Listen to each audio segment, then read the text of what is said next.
Hello everyone! Today we're going to explore with you how to make people using OpenPose ControlNet. In the last lesson we have explored with you other control nets. Soft edge detection, hard edge detection like any tile. Today we will work finally with people. I'm Masha, I'm a designer with 8 years of experience who is exploring and actively using AI for 3 years actually. We will go with you to our incredible interface of InvokeAI. I have prepared here prompt about this cute girl. Let's go with OpenPose. OpenPose is like giving an AI a stick figure pose guide. So it keeps the character's body position, gesture and composition while you redesign the style, outfit or visual direction. Here is my ballerina girl.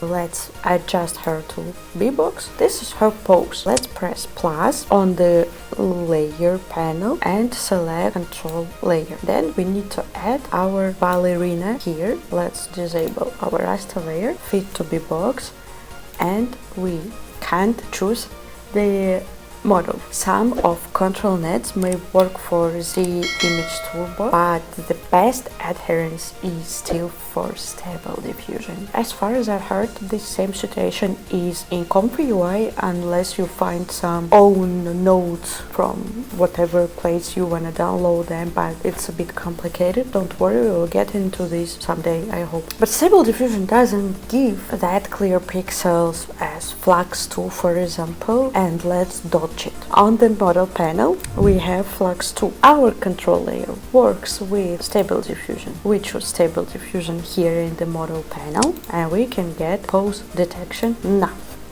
It's over here. Let's press apply. Let's transform it into a bigger option. Let's press apply. That will be great if you have pose description in the prompt, so the model will have even more adherence for your desired position. Also, you can play around with control mode. Here on the right we have the settings of control layer. Balanced here is recommended at start. I recommend you choosing control if you want the model to focus more on the pose than the prompt itself. I don't recommend you selecting mega control, especially if your prompt is quite long. It can cause unpredictable stress. We are here for AI accuracy. We don't need AI to be stressed. Let's finally get to our results. Press invoke and let's wait. We will get really ugly results first. Prompt I will leave in the pinned comment if you need it. She is so sexy.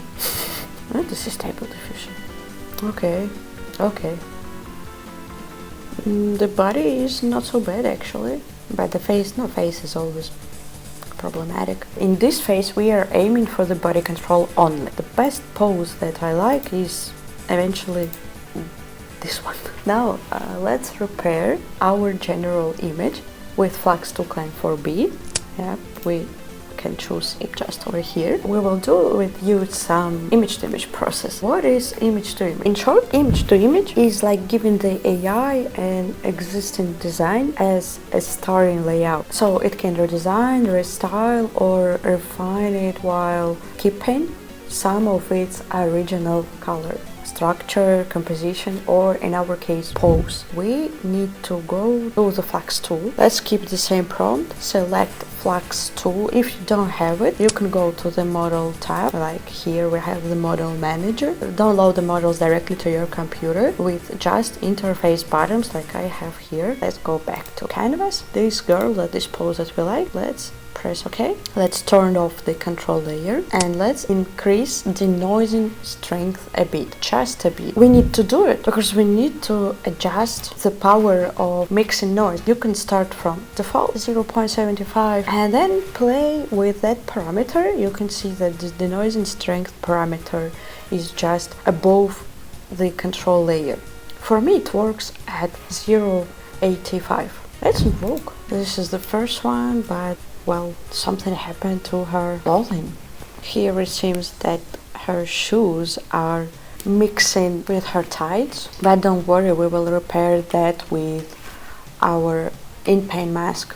The lesson about inpainting you can find here. I have a lot of lessons about InvokeAI. It's the best interface to work with models if you're a graphic designer or just you know how to use Photoshop. Here it's kind of working, but the fur that she has, it's horrible. 3 hands, come on. 3 hands is muy bueno. I don't like neither of them. I will increase sampling steps again, probably to 0.9, and I will wait again for the generation.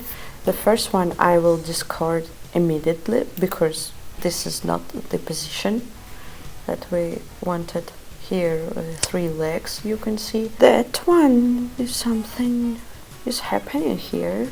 This is not bad. It seems like this is going to be decent as well. I think that we will go with that image because the fur is nicely packed. The only thing that we can choose, this is the face. Let's go with that. Let's press OK. This is already our enhancement. This is stable diffusion and this is Flux2.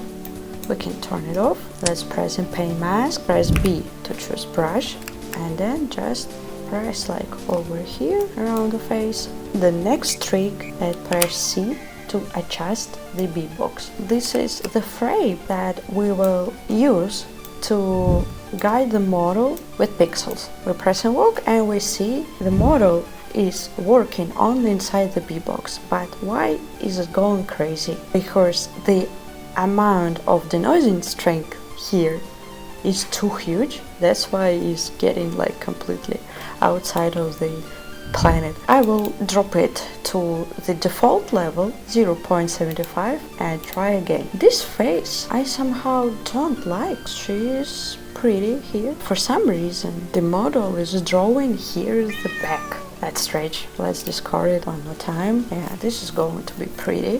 This or this? I like the first one. I don't know why. Let's press this button. We will fit layers and the B box to canvas. So now this girl is much prettier. Almost doesn't look like an AI. Yeah. We have 5 fingers here. Okay. The face is pretty okay. I don't like the back. We could make something more interesting, I guess. So in this case, let's delete the old Impaint Mask and let's draw the new Impaint Mask again, and let's choose here the back. We can also adjust our B box again. Let's wait for the image. This back looks the same thing here. Here the amount of holes decreased. This is also going not in the interesting direction. Let's erase Denoising Strength again. We see that the machine is going crazy. Look how beautiful it is. She's trying to hold her own hands. It's not good. What the hell? Oh, come on. No, babe, it's not that I want. Let's decrease from 0.85 to 0.80. Why? No. It means that exactly for this task we need to keep for 0.85 and wait for incredible results. This back looks a bit more interesting, but I don't like the handles here. But I like that. But let's keep it.